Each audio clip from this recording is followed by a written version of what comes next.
เพื่อนดินเราอย่าง งานยังไงนะเพื่อนผู้เฒ่าผู้จ้อยโอ้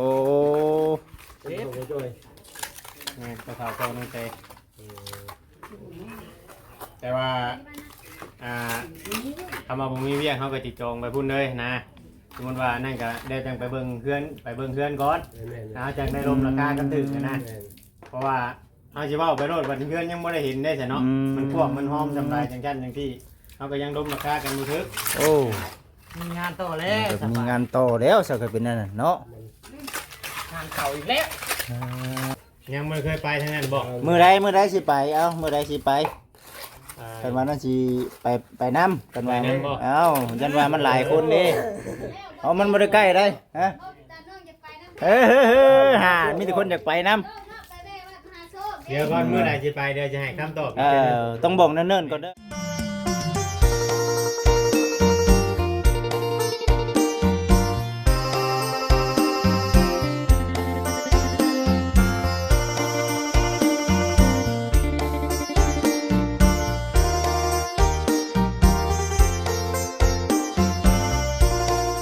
โดยพี่น้องเอ้ย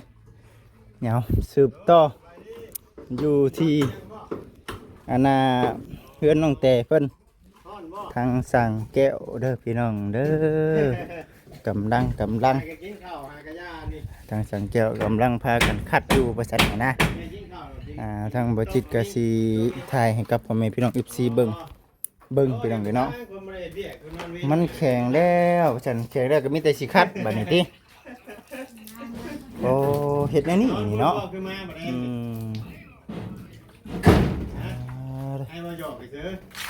เบิ่งไป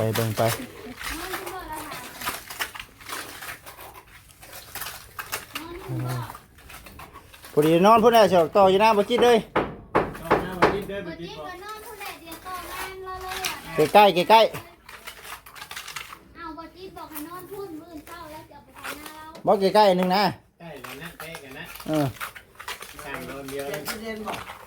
โดนนึง ประมาณดอนนึง จีนะพุ่นบอจีอยู่สิ ถามว่าแสนเพิ่นก็จักดอก เมื่อวันอื่นก็มาอีกคือเก่า มือยังไปหน้ามาเชนดิ เอา นี่บอกเนี่ยเรียบร้อยแล้วทางเทิงนี่แบบนี้ เรียบร้อยเลยเด้ ทางเทิงเรียบร้อยยังเหลือแต่คัดตัวนี้จะเป็นจบเก็บเครื่องเก็บของบ่บัด ง่าย เครื่องเก็บ ไปใช้ต่อแล้วนี่ดู บ้านแล้ว อยู่บ้านก่อนเนาะ อยู่บ้านก่อนบ่ได้มีงานบ่ ยัง บางทีมียังบ่ทันมีงานเทื่อ ยังบ่มีงานเนาะแต่สิมีงานเนี่ยเฮ็ดนี่สิเฮ็ดอยู่บ่ โอ้ช่างว่าบ่ช่างแก้วค่าปุ๋ยก็ยังบ่ทันพออยู่แล้วอ่ะ งานโบราณไปเลยตี ฮะ โบราณไปเลยตี โอ้เบิดหลังพุ่นแหละ ก็เป็นดีแล้ว ยังดีแล้วเนาะช่างแก้ว เดี๋ยวไปเฮ็ดอันเดี๋ยวน้ำหนีก่อนว่ะ สวัสดีบ้านเนาะ ยังบ่พอว่าบ่ดิ ฮะ ยังบ่พอว่าบ่ แล้วพุ่นแล้วอยู่บ้านมะขาวตาจ้อย ใส่ดิ อยู่ทางเวนาทมพุ่นแหละใกล้พารานพุ่น โอ้เบิดหลัง ภาควัดมหาโชคเด้ เบิดหลังบ่ ขอโชค แม่นเพราะเขาได้ตั้งเสามันแล้ว ตั้งเสาตั้งหยังแล้วเรียบร้อยนะมีแต่ว่า เพื่อนดินเราอย่าง งานยังไงนะ ดินเนาะ เพื่อนผู้เฒ่าผู้จ้อย แม่ โอ้ เป็นผู้ช่วย แม่กระเถาเขาน้องเตแต่ว่าทำมาผมมีเวียงเขาก็ติดจองไปพุ่นเลยนะสมมติว่านั่นก็ได้จังไปเบิ่งเพื่อนก่อนนะจังได้ลมราคากันถึงนะเพราะว่าเอาชิว่าไปโลดวันเพื่อนยังไม่ได้เห็นได้ใช่เนาะมันพวกมันหอมจำลายจังจันจังที่เขาก็ยังลมราคากันมือทึก โอ้ มีงานต่อแล้ว มีงานต่อแล้วสักก็เป็นนั่นน่ะเนาะ งานเก่าอีกแล้ว พี่น้องเอ้ยอ๋อต้องพลานเลย บ้านโน้ใกล้วัดมาโชค กายได้กายภาคบ่ภาคพลาน บ่ลุ่มพลานลงมาพลานกับไก่เด้อเนาะพลานเนาะ แถวบ้านนี่ก็บ้านบัวคำนี่ บ้านบัวค อ๋อบ้านบัวค น้องอยู่ทองประจำอยู่บึงแล้วเนาะ ไปนอนพุ่นได้เนาะบ้าน ำแม่ต้องได้ไปนอนอยู่พุ่นได้คำได้ไปเห็น ำ ระวังได้ผู้สาวบ้านงามได้น้องถือทองเลย ไอ้น้องอยู่ต้องระวังไว้ ระวังไว้ ไว้เนาะ มันดีก็ได้เลย มาอีกได้พอแห้งแล้วสั่งเจ้าเนาะลูกไผ่อีกปีเดียวได้2คนพอแห้งแล้ว มันนะ มันสิจักคว่ำไปมื้อหน้าได้หอดยามหน้าได้เอาลูกไผ่ว่านี่เด้อ เรื่องหนาจะติดหน้าคนเดียวแล้วสิเนาะ เอาอยากว่าอยากเพื่อนคือว่าทางเบิ่งเนาะหักเว้าอีดีแม่นบ่นี่ แม่น เว้าอีดี ๆบอกได้ยินแล้ว แต่ว่าค่าสร้างยังบ่ทันจักต้องไปเบิ่งมาก่อน ต้องไปเบิ่งหน้างานแต่ว่ามื้อใดว่างๆได้เฮาก็สิเดี๋ยวสิโทรนัด ขี่จักไปเนาะ แน่โทรนัดจัดไป ไอ้น้องอยู่ต้องเลยเดี๋ยว แล้วบัดอัน พา ไป ไป เบิ่ง วัด งานมาได้จังอันนั้นนะ ทีนี้พาไปเบิ่งวัดมหาโชคเด้อบ่เคยเชื่อ ยังไม่เคยไปทางนั้นบ่ มื้อใดสิไปเอ้ามื้อใดสิไปกันว่านั่นสิไปนำกันว่าเอ้ายันว่ามันหลายคนเด้เอามันบ่ได้ใกล้ได้ฮะ แต่น้องจะไปน้ำ เออหามีแต่คนอยากไปนำ ไปแม่วัดมหาโชค เดี๋ยวก่อนมื้อใดสิไปเดี๋ยวจะให้คำตอบ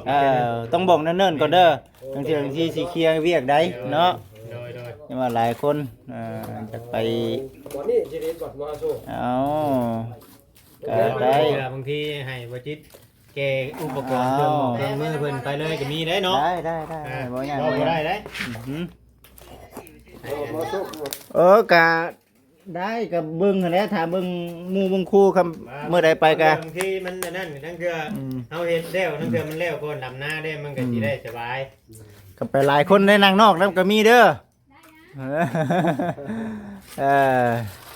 กะเบิ่งพี่น้องเอ้ยเนาะยันว่าเบาเวียงคือเว้าหั่นแหละมันไกลกะละยันว่าอุปกรณ์การสร้างเนี่ยเนาะ แม่มันต้องได้หารถเกไปอยู่แล้วทางดอกทางด้านเนาะลุงเนาะเฮาก็ต้อง เบิ่งก่อน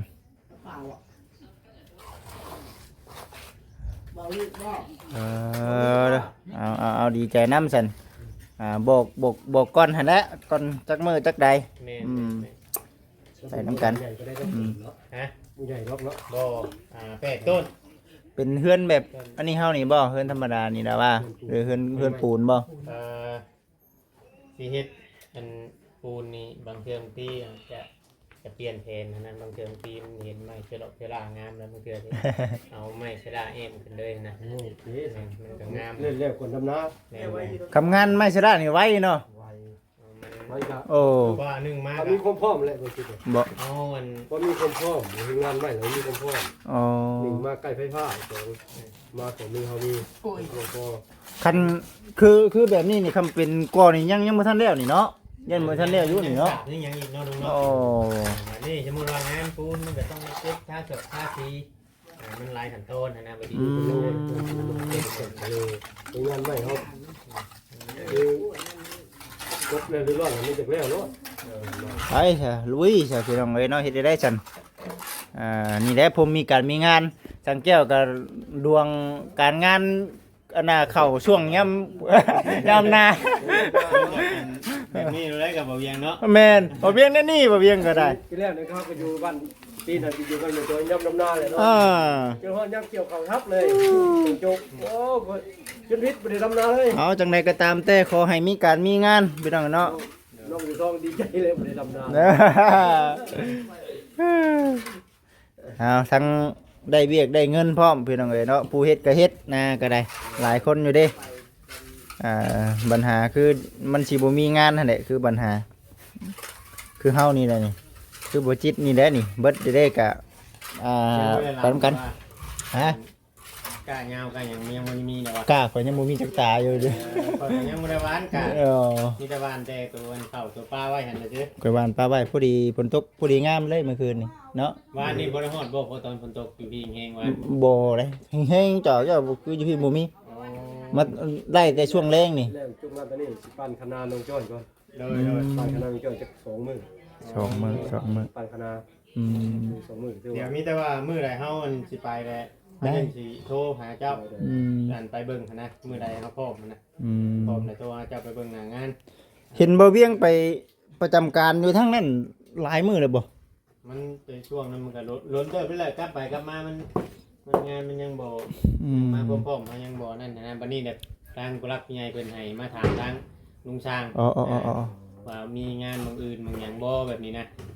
นะครับบ่มีก็มีแต่ว่าคุยกันกับเพิ่นน่ะมีแต่ว่าเอาเพิ่นขึ้นไปเบิ่งหน้างานเลยจะได้รวมราคาแบบเมาทั้งหลังเลยแบบนี้นะ โอ้ มันยังสิได้ฮู้เลยสมมุติเฮาสิเว้าไปเฮายังบ่เห็นมันก็เว้าบ่ถึกเนาะลุงเนาะ เบิ่งไปซะเนาะฟังเบิ่งโอ้ยคันว่ามันสิบ่ต่ำกันบ่คันว่าน้องโอ้ยเพิ่นบุญวาสนาฮอดเอง มันก็บ่ยากหรอก บ่ยากเนาะ แม่ เพราะว่าของเฮามัน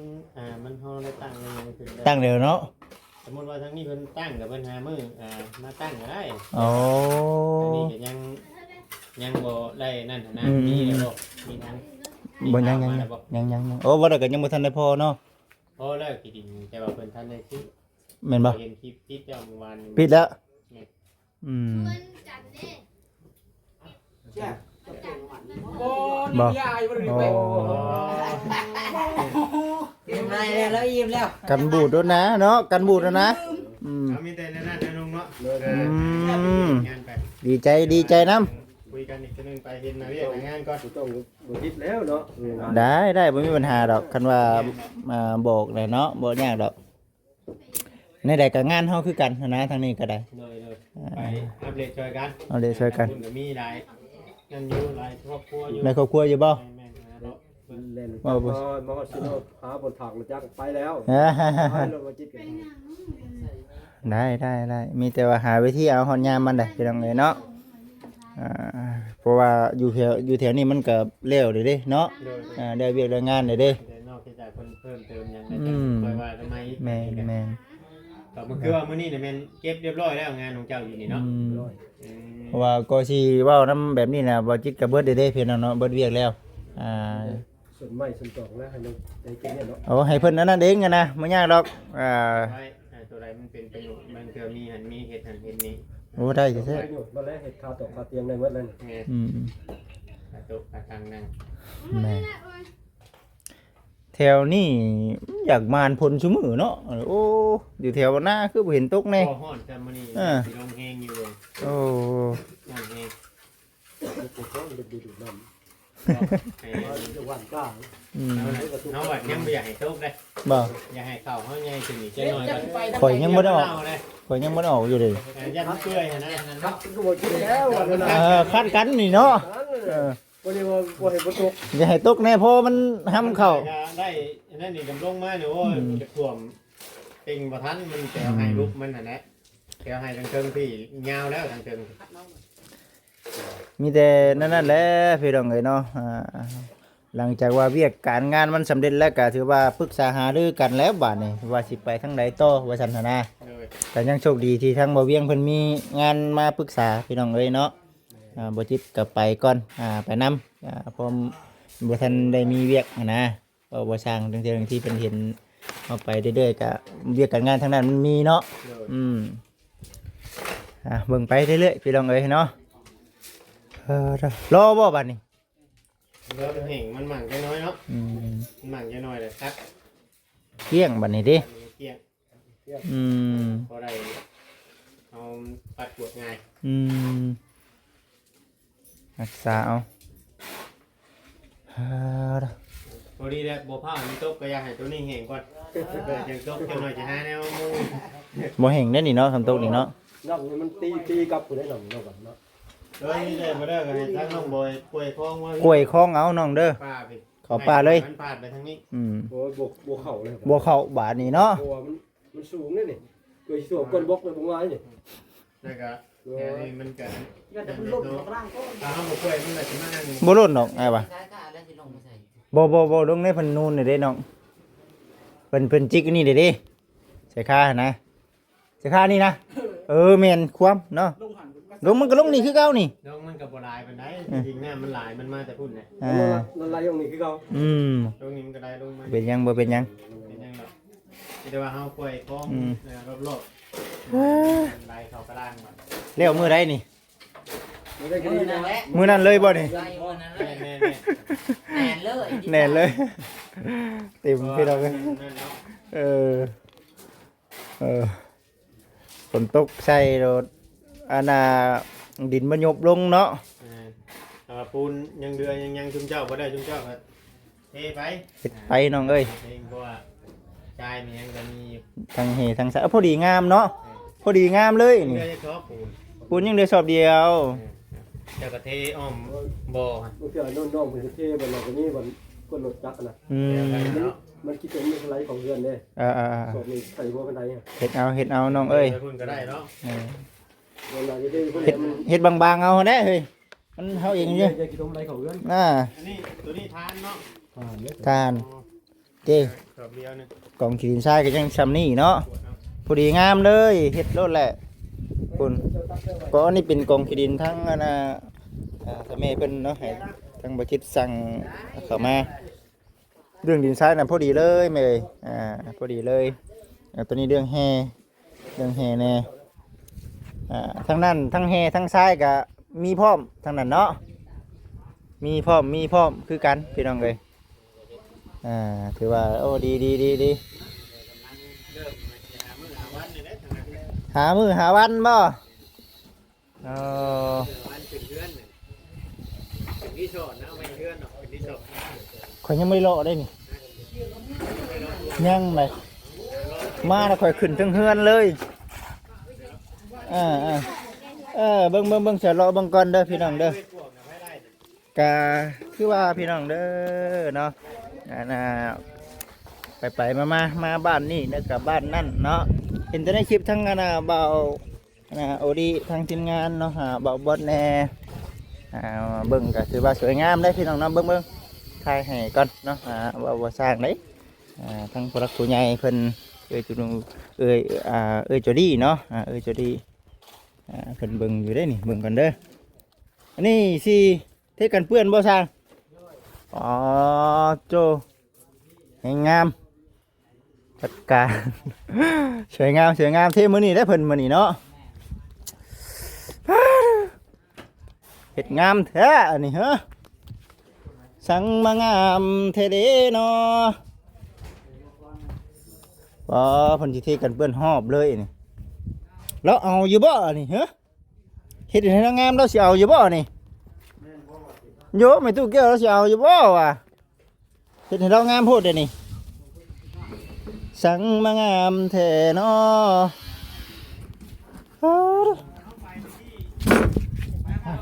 เห็นงามโพดเด้นี่ค่อยว่าเอาสบายดีแล้วมื้อนี้เนาะมื้อนี้กันเปื้อนมื้อนี้เนาะ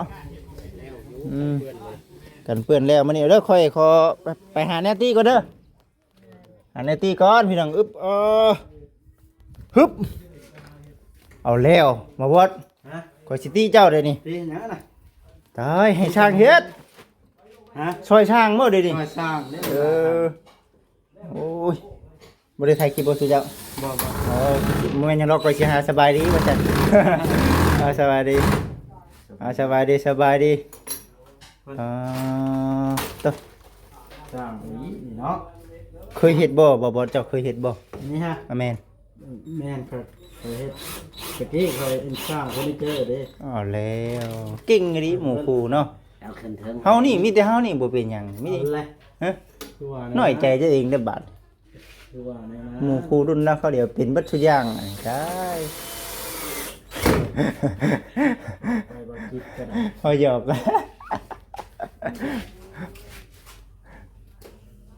มันงามพวกนี้บ่บดโอ้เฮ็ดเป็นได้บ่บดได้ ก็ได้อยู่ว่าคิดเลย เออ ทำเป็นนะเฮ็ดของตัวเองอยู่ได้ พอบ่ได้จ้างเนาะโอ้ยังได้บ่จิตได้ยังบ่เคยได้แบบนี้ เคยว่า บ่เคยโอ้เบิ่งเด้อข่อยยังบ่ได้เลาะเบิ่งได้ งามบ่ โอ้ตัวเกินอันนี้แหละเพิ่นว่าสร้างเฮ็ดเนาะสร้างเฮ็ดดีๆนี่ สร้างเฮ็ดดี อย่าบอกนะว่าจูดี้เป็นคนบอกเฮ็ดแบบนี้กะ แม่น โอ้โก้ยเนาะจังแม่นกะแบบนี้มันก็โล่งดีได้นี่เนาะมันโล่งดีจอบซองมึงก่อนจอบซองมึงก่อนว่าซั่นอ๋อจบเย็นลมพัดเย็นลุงลวงยังบันไดเนาะอ๋อประตูไขเข้า ประตูไขเข้านี่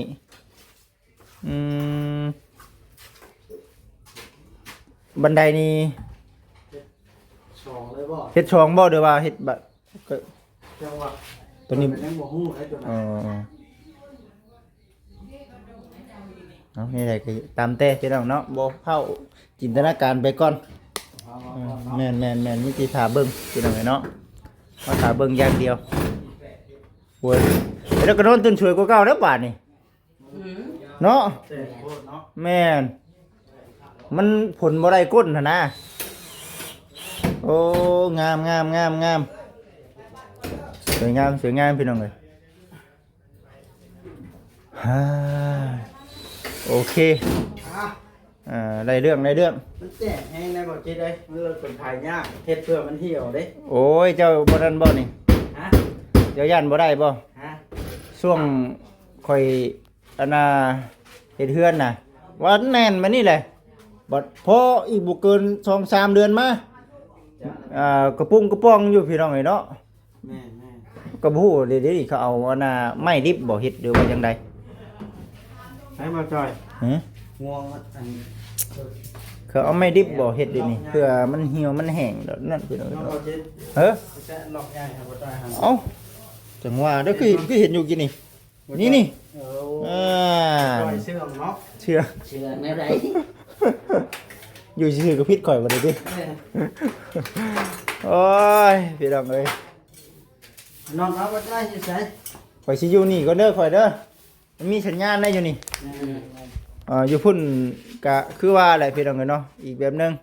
ไปซะพี่น้องเด้อเอาคลิปลงให้กับทางพ่อแม่พี่น้อง FC ได้เบิ่งได้ชมก่อนพี่น้องเอ้ย